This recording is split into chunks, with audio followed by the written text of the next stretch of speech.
जय हिंद दोस्तों, स्वागत है आपको अपना ही यूट्यूब चैनल में एक ड्रीम करियर में। दोस्तों आज इस वीडियो में हम लोग क्लास 6 के विज्ञान का चैप्टर नंबर 3 देखेंगे, जिसका नाम है एयर इसेंशियल फॉर लाइफ, यानी कि वायु जीवन के लिए आवश्यक। तो चलिए वीडियो को हम लोग स्टार्ट करते हैं।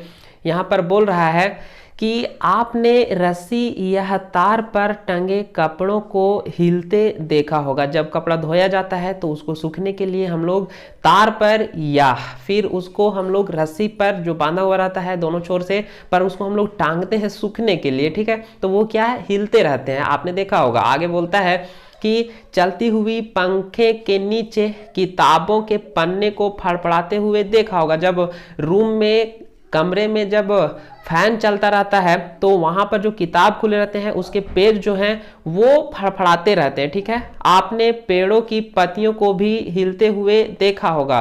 बाहर में जो पेड़ पौधे रहते हैं उनकी भी पत्तियां क्या हिलते रहते हैं, ठीक है। तो यहाँ पूछा जा रहा है कि क्या आप जानते हैं कि ऐसा किसके कारण होता है, मतलब क्यों होता है। ये सभी कार्य गतिशील वायु की सहायता से होते हैं, ठीक है। ये जो तार पर टंगे कपड़े हैं वो हिल रहे हैं, या फिर पेड़ पौधे की जो पत्तियां हैं वो हिल रहे हैं, या फिर जो पंखा के नीचे पुस्तक है उसकी जो पन्ना है वो फड़फड़ा रहे हैं। तो उन सब के पीछे जो हाथ है जो सहायता करता है उन सबको को हिलने डुलने में, वो है क्या, गतिशील एयर, ठीक है। गतिशील मूविंग एयर, ठीक है, गतिशील वायु, ठीक है। चलिए आगे हम लोग बढ़ते हैं। आगे बोलता है कि इस गतिशील वायु को ही हम लोग क्या कहते हैं, हवा कहते हैं। इस गतिशील वायु को हम लोग क्या कहते हैं, हवा, ठीक है। चलिए आगे हम लोग देखते हैं। देखिए पेज यहाँ पर फड़फड़ा रहा है पंखा के नीचे, वो दिखाया गया है। आगे देखिए, आगे एक फिगर दिया हुआ है। फिगर में क्या है कि एक पुस्तक खुला है और वहाँ पंखा चल रहा है और पंखा से हवा आ रहा है, उसका प्रभाव इस पुस्तक के पन्नों पर पड़ रहा है, जिससे ये पन्ने क्या हो रहे हैं, फड़फड़ा रहे हैं।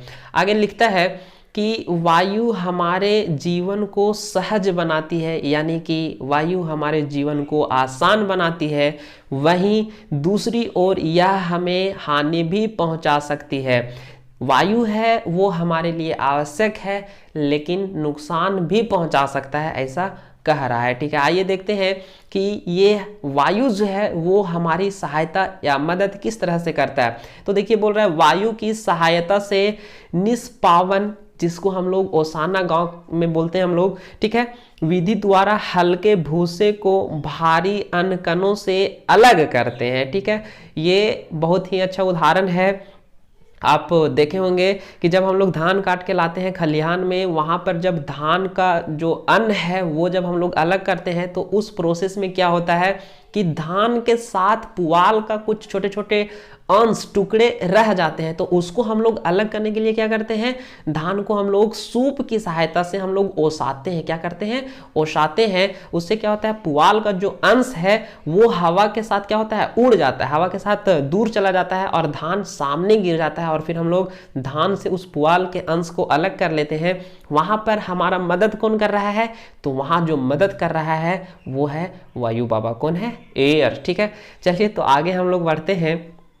आगे बोलता है कि आपने ध्यान दिया होगा कि तूफान के समय वायु काफी तेज हो जाता है। अभी उसका लाभ हमने देखा था कि ओसाने में हम लोग लाभ ले सकते हैं, लेकिन वहीं अगर तूफान आ जाए तो वहां पर जो वायु है उसका जो गति होगा वो बहुत ज्यादा हो जाएगा, ठीक है। कभी कभी वायु की गति इतनी तेज हो जाती है, इतना बढ़ जाता है कि पेड़ पौधों को भी उखाड़ देती है, ठीक है। वायु पेड़ पौधों को उखाड़ देती है जब बहुत ज्यादा तेज रहती है, ठीक है। उसके बाद बोलता है कच्चे घरों के छप्परों को भी उड़ा कर ले जाती है। बहुत तेज हवा रहेगा तो हल्के सामान को क्या करेगा, साथ में उड़ा लेगा। हल्के क्या, भारी सामान को भी उड़ा लेगा। ऐसा नहीं कि अब पक्का घर है दीवार थोड़ी उड़ाएगा, दीवार के ऊपर जो छप्पर वाला जो घर रहता था पूरा पहले, वो घर को उसका छप्पर जो रहता था, या फिर किसी तरह का मतलब कुटिया उटिया जो रहता था, या फिर आप कह सकते हैं कुर्हा, उसको उड़ाता है, ठीक है। अब ये सीमेंट वाला घर और सीमेंट वाला छत को नहीं उड़ा पाएगा, उतना तेज हवा इधर नहीं आता है, लेकिन बहुत तेज हवा रहेगा तो बहुत ज़्यादा नुकसान भी हो जाएगा, ठीक है। आगे बोलता है कि वायु का प्रभाव समझने के लिए आइए फिरकी से खेलते हैं। फिरकी, घुर्नी जिसको हम लोग कहते थे बच्चों में, ठीक है। ये वाला तो हम लोग नहीं देखे, लेकिन हम लोग क्या करते थे कि आम का पत्ता को ही हम लोग फिरकी बना देते थे, ठीक है। फिरकी से खेलिए। आम का पत्ता हम लोग लाते थे, इस तरह का आम का पत्ता रहता था, हम लोग क्या करते थे, यहाँ इधर ऐसे काट लेते थे, इधर यहाँ से ऐसे काट लेते थे, और ये घुर्नी बना लेते थे हम लोग, और उसको लेके दौड़ते थे तो बहुत स्पीड चलता था, ठीक है। लेकिन यहाँ पर क्या है, फिरकी है, देख लीजिए इसको आप अच्छे से। अब यहाँ बोल रहा है क्रियाविधि, पहले उसको हम लोग देख लेते हैं। बोल रहा है कि चित्र 3.2 फिरकी एक खिलौना है, ठीक है। एक फिरकी बनाइए, फिरकी बनाना है। उसके बाद बोल रहा है कि फिरकी के साथ बंद कमरे में जाइए, फिरकी को लेके बंद कमरे में जाइए। उसके बाद बोल रहा है कमरे के पंखे को बंद कर दीजिए, पंखा अगर चल रहा है तो उसको बंद कर दीजिए। क्या फिरकी की पंक्तियां घूमती है? फिरकी का जो पत्ती रहेगा, मतलब उसका जो पंखा रहेगा फिरकी का, ये पंखा देखिए, ये वाला जो पंखा है उसको पत्ती बोल रहा है, ठीक है। तो क्या वो घूमेगा? पंखा भी नहीं चल रहा है और कमरा भी बंद है तो नहीं चलेगा, ठीक है। मतलब वो उसका पंखा जो है वो नहीं घूमेगा, ठीक है। अब कमरे का पंखा जो है उसको चला दीजिए, फिरकी का डंडा पकड़कर खुले मैदान में जाइए, ठीक है। पंखा को चला दीजिए या फिर उस खुले मैदान में लेके जाइए, ठीक है। अब क्या होगा, आइए हम लोग देखते हैं। बोलता है फिरकी को आगे पीछे करने से क्या होता है? आगे पीछे हम लोग करेंगे तो उसका जो पंख रहेगा, जो पंक्तियां रहेंगी, उसकी पत्तियां वो घूमने लगेगी, ठीक है। क्या फिरकी घूमती है? जी बिल्कुल घूमेगी। आगे देखते हैं, फिरकी को घुमाने में कौन मदद कर रहा है? तो ऑब्वियसली यहाँ बात है वो है एयर, हवा ही उसको घुमा रहा है, ठीक है। इस क्रियाकलाप से पता चलता है कि हमारे चारों ओर वायु है जो फिरकी को घुमाती है, ठीक है। एक आता था जिसको हम लोग हाथ से तेज करके छोड़ देते थे तो वो क्या होता था, ऊपर जाके उड़ता था, शक्तिमान जैसा, ठीक है। चलिए अब आगे हम लोग देखते हैं। आगे बोल रहा है कि वायु हर जगह उपस्थित है, ठीक है। क्या आप जानते हैं कि वायु हर जगह उपस्थित है? आइए इसे एक क्रियाकलाप द्वारा समझने की कोशिश करते हैं। चलिए अब क्रियाकलाप की दुनिया में हम लोग आगे बढ़ते हैं। देखिए क्रियाकलाप इसका 2 दिया हुआ है, उसमें क्या करना है कि एक कांच का एक बोतल लेना है और एक बाल्टी लेना है। बाल्टी में पानी भरा हुआ रहेगा और कांच का जो बोतल रहेगा उसको एक बार सीधा डुबाएंगे और एक बार उसको थोड़ा सा रोटेट करके घुमा के डुबाएंगे। चलिए क्रियाकलाप को पढ़ते हैं। ये क्रियाकलाप बहुत आसान है। बोल रहा है कि एक कांच की बोतल लीजिए, उससे उल्टा करके अब बोतल के खुले मुंह को पानी से भरी एक बाल्टी या टब में डुबाइए। क्या पानी बोतल में भरता है? उसको सीधा करके हम लोग जब डुबाएंगे बोतल को कुछ इस तरह से जब हम लोग डुबाएंगे, यहाँ पर जो डुबा रहा है, तो क्या होगा कि बोतल में पानी नहीं भरेगा, ठीक है। बोतल में पानी नहीं भरेगा, लेकिन जब हम लोग थोड़ा सा उसको तिरछा करके डुबाएंगे तो यहाँ से एयर जो है वो बाहर निकल जाएगा बुलबुला के फॉर्म में और फिर उसमें पानी भर जाएगा, ठीक है। अब बोल रहा है कि अब बोतल को थोड़ा तिरछा कीजिए और देखिए क्या अब पानी बोतल में जाता है? तो देखिए इसका कैलकुलेशन दिया होगा जो अभी हमने आपको बता भी दिया। देखिए आगे बोलता है कि बोतल में से कुछ बुलबुले बाहर आते नजर आ रहे हैं एवं सनसनाहट जैसी आवाज़ भी सुनाई दे रही है। जब हम लोग बोतल को थोड़ा सा तिरछा करके बाल्टी में हम लोग डाल रहे थे तो उससे बुलबुले और सनसनाहट की आवाज़ आ रहा था, ठीक है। बोतल के अंदर क्या था और बुलबुले के रूप में बाहर क्या निकला, ये जानना बहुत इम्पोर्टेंट है। वो क्या था? यह हवा था, एयर था जो बोतल में भरी थी। यानी कि आपके पास कोई खाली बोतल है या खाली कोई भी चीज़ है तो उसमें खाली तो है लेकिन खाली वो नहीं है कम्प्लीटली, उसमें हवा रहेगा, ठीक है। हवा रहेगा, उसमें कुछ डालेंगे तो हवा बाहर आ जाएगा, ठीक है। चलिए आगे हम लोग देखते हैं। यह वायु थी जो बोतल में भरी थी। इससे यह पता चलता है कि बोतल खाली नहीं था बल्कि उसमें वायु भरी हुई थी। आप देखते हैं कि जब बोतल उल्टी स्थिति में थी तो पानी बोतल के अंदर नहीं जा रहा था। मतलब कि जब पानी के सरफेस का परपेंडिकुलर बोतल को जब हम लोग डाले थे फर्स्ट स्थिति में, देखिए ये वाला, ठीक है, इस तरह से जब हम लोग उसको इसमें डाल रहे थे तो पानी उसमें नहीं जा रहा था। क्यों?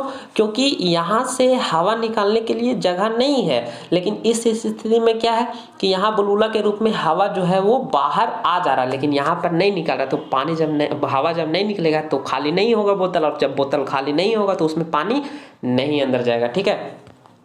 चलिए आगे हम लोग देखते हैं। आगे क्या बोल रहा है? परंतु जब बोतल को तिरछा करते हैं तो वायु बुलबुले के रूप में बोतल से बाहर निकल जाती है, ठीक है। और वायु के निकलने से बोतल का जो भाग खाली होता है उस भाग में पानी भर जाता है, ठीक है। बोतल को तिरछा करते हैं तो क्या होता है कि हवा बाहर निकल जाता है और हवा निकलते जाता है और उसमें पानी भरते जाता है, ठीक है। चलिए हम लोग आगे देखते हैं। आगे क्या है, आगे बोल रहा है कि इससे पता चलता है कि बोतल के अंदर वायु थी। इस क्रियाकलाप से यह भी पता चलता है कि वायु स्थान घेरता है, वायु जो है वो स्थान घेरता है, ठीक है। उसके बाद बोल रहा है जब गुब्बारा फुलाते हैं तो उसके आकार में परिवर्तन आ जाता है। छोटा सा गुब्बारा को हम लोग फुला के बड़ा बना देते हैं तो उसका आकार छोटा सा क्या होता है, बड़ा हो जाता है। इससे भी पता चलता है कि वायु स्थान घेरता है। यह हमारे चारों ओर उपस्थित है जिसे हम लोग वायुमंडल कहते हैं। क्या कहते हैं, वायुमंडल, ठीक है। आगे देखिए, वायु का कोई रंग नहीं होता है और आप वायु के आर पार देख सकते हैं, यानी कि वायु जो है वो पारदर्शी होता है और वायु का कोई रंग नहीं है, सीधा सीधी वायु नहीं दिखता है, ठीक है। वायु आपके पास है लेकिन दिखेगा नहीं वो, ठीक है। रंग रहता तो पता चल जाता कि इस रंग का वायु उड़ रहा है, लेकिन वायु का कोई रंग ही नहीं है तो दिखेगा क्या। बोल रहा है आगे हम लोग देखते हैं। आगे बोल रहा है वायु किन किन चीज़ों से बनी है, ठीक है। वायु के अंदर जो कंपोनेंट्स हैं वो कौन कौन से हैं। देखिए 18वीं शताब्दी तक लोग सोचते थे कि वायु केवल एक ही पदार्थ से बना है, ठीक है। परंतु विभिन्न प्रयोगों से यह सिद्ध हुआ है कि वायु अनेक गैसों का मिश्रण है, मिक्सर है, ठीक है। आइए इन मिश्रण के अवयवों यानी कि कंपोनेंट्स के बारे में हम लोग जानते हैं। देखिए पहला जो है वो बोल रहा है वायु में जल उपस्थित होता है, ठीक है। वायु में नमी रहता है, नम वायु, ठीक है। बोलता है कि बरसात के दिनों में कागज पर नमक खुला रखने के बाद कुछ समय बाद क्या होता है, ठीक है। जब हम लोग बरसात के दिन में कागज पर हम लोग नमक रख देते हैं तो उसका जो साइड रहता है वो भीग जाता है। क्यों भीगता है आइए हम लोग देखेंगे। अभी आप पाएंगे कि नमक के आसपास का कागज गीला हो जाता है, ठीक है। देखिए यहाँ पर जिस तरह से आपको दिखाया गया है, ठीक है। देखिए यहाँ पर ये गीला हो जा रहा है, तो ये क्यों हो रहा है, क्योंकि वायु में जो है वो नमी वो उसको गीला कर दे रहा है, ठीक है। देखिए आगे हम लोग देखते हैं। बोल रहा है कागज को गीला करने के लिए पानी कहाँ से आया। क्या पानी नमक से निकला है, नहीं, नमक से नहीं निकला है। पानी वायु से आया है जो जलवाष्प के रूप में उपस्थित है, ठीक है। जलवाष्प के रूप में उसमें उपस्थित है, वायु जो है वो नम है तो उसी से पानी आया है। जो ठंडे सतह के संपर्क में आने से जो जलवाष्प था वो उस पर जाके पानी का रूप ले लेता है, ठीक है। आइए हम लोग देखते हैं। जब वायु किसी ठंडे पृष्ठ के संपर्क में आती है तो उसमें उपस्थित जलवाष्प ठंडा होकर संघनित हो जाता है, ठंडा हो जाता है। जल की बूंदें पृष्ठ पर दिखाई देता है। ये चीज़ अभी हमने आपको बताया भी था, ठीक है। आगे देखते हैं। यहाँ बोल रहा है अब बताइए ठंडा शरबत से भरे गिलास के बाहरी सतह पर पानी की बूंद क्यों दिखाई देता है। तो इसका प्रीवियस वीडियो में ऐसा सवाल हम लोगों ने देखा था। इसका जो कारण है वो क्या है कि वायु जो गिलास का जो ठंडे गिलास शरबत का जो गिलास है, गिलास जो है वो क्या होता है कि उसके सतह के संपर्क में जो हवाएं आती है, जो वायु आता है, उसमें जो जलवाष्प रहता है वो गिलास के ठंडे सतह में आने के बाद क्या होता है कि वो ठंडा हो जाता है, संघनित हो जाता है और गिलास के ठंडे पृष्ठ पर वो जल के छोटे छोटे कण के रूप में जमा हो जाता है और वही हमको क्या दिखाई देता है, बूंद के रूप में दिखाई देता है, ठीक है। आगे देखिए, आगे बोल रहा है बरसात के दिनों में नमकदानी से नमक आसानी से क्यों नहीं गिरता है, ठीक है। बरसात के दिनों में नमकदानी से नमक आसानी से क्यों नहीं गिरता है, क्योंकि वो भीग जाता है और भीग जाता है वहाँ पर पानी का अंश जाता है और वहाँ पर काम करता है सरफेस टेंशन, और जिसके कारण एक दूसरे में चिपक जाता है और चिपकने के साथ आसानी से नहीं गिरता है। गिरेगा वो वहाँ पर वो गिर जाएगा लेकिन आसानी से नहीं गिरता है, ठीक है। चलिए हम लोग आगे देखते हैं। आगे बोल रहा है कि वायु में ऑक्सीजन की उपस्थिति। चलिए वायु में ऑक्सीजन की उपस्थिति का एक क्रियाकलाप दिया हुआ है, उसको हम लोग देख लेते हैं। यह क्रियाकलाप शिक्षक द्वारा किया जाएगा, निर्देश दिया हुआ है, ठीक है। जलने का डर है इसीलिए बच्चे स्वयं इसको नहीं करना है। आगे देखिए, यहाँ पर क्या करना है, आपको 3 मोमबत्ती लेना है समान आकार का, ठीक है। उसके बाद 2 गिलास लेना है असमान आकार का, मतलब एक रहेगा और एक थोड़ा छोटा रहेगा, ठीक है। तो देखिए अब क्या करना है, मोमबत्ती ऑक्सीजन के बिना नहीं जल सकता है, इधर दिया हुआ है। देखिए बोल रहा है कि 3 समान आकार के मोमबत्ती जलाइए। एक मोमबत्ती को छोटे गिलास से, दूसरे मोमबत्ती को बड़े गिलास से ढक दीजिए एवं तीसरे मोमबत्ती को खुले रहने दीजिए। कुछ देर बाद आप क्या देखेंगे, तो आप क्या देखेंगे, देखिए यहाँ पर हम लोग इसको देख लेते हैं। जब हम लोग इसको छोटा गिलास से इसको हम लोग बंद किए, ये छोटा गिलास है, ये उससे बड़ा गिलास है और ये खुला है, तो देखिए यहाँ पर क्या होगा, इस गिलास के अंदर जितना ऑक्सीजन रहेगा, जब तक ऑक्सीजन रहेगा तब तक वो मोमबत्ती जलेगा और बंद हो जाएगा। उसके बाद इसमें भी वही चीज़ होगा, ऑक्सीजन गिलास के अंदर जितना है, अभी हम लोगों ने देखा कि खाली गिलास है उसमें भी हवा है, तो हवा है तो वो हवा में जितना मात्रा ऑक्सीजन का है, जब तक पूरा खत्म नहीं होगा ये गिलास के अंदर मोमबत्ती जलता रहेगा, लेकिन जब वो खत्म हो जाएगा ऑक्सीजन गिलास के अंदर तो फिर मोमबत्ती बंद हो जाएगा, ठीक है। तीसरा स्थिति में क्या है कि यहाँ पर जो है वो मोमबत्ती पूरा खुला है तो वातावरण से उसको ऑक्सीजन मात्रा में मिलता रहेगा। के बाद ये बंद हो जाएगा कंप्लीटली, ये बंद हो जाएगा, सबसे पहले ये बंद होगा, फिर ये बंद होगा और ये पूरा जल के बंद होगा, ठीक है। पूरा मोमबत्ती खत्म हो जाएगा, ठीक है। यही चीज़ आगे लिखा हुआ होगा। चलिए हम लोग आगे देख लेते हैं। आगे बोल रहा है कि आइए जानते हैं ऐसा क्यों होता है। जलने की क्रिया केवल ऑक्सीजन की उपस्थिति में ही संभव है। वायु एक अवयव ऑक्सीजन है। प्रयोग में लाए गए गिलास में वायु एक सीमित मात्रा में थी। छोटा गिलास में कम था, उससे बड़ा गिलास में थोड़ा ज़्यादा था, और जो खुला था उसमें खुला था, उसको तो ऑक्सीजन की कमी ही नहीं था। जब ऑक्सीजन जलती हुई मोमबत्ती के द्वारा उपयोग कर ली गई तो मोमबत्ती अधिक समय तक नहीं जल पाई, ठीक है, बुझ गई। दूसरी मोमबत्ती में क्या होता है, दूसरी मोमबत्ती में थोड़ा अधिक ऑक्सीजन मिली, इसलिए वह कुछ ज़्यादा देर तक जलती है, जबकि तीसरा मोमबत्ती खुली वायु में ऑक्सीजन, खुली वायु से उसको ऑक्सीजन मिलती रहती है, अतः वो अंत तक जलती रहती है जब तक पूरा मोमबत्ती खत्म नहीं हो जाता है, ठीक है। चलिए तो आज इस वीडियो में हम लोग इतना ही देखते हैं, इसके बाद हम लोग नेक्स्ट वीडियो में देखेंगे, ठीक है। धन्यवाद।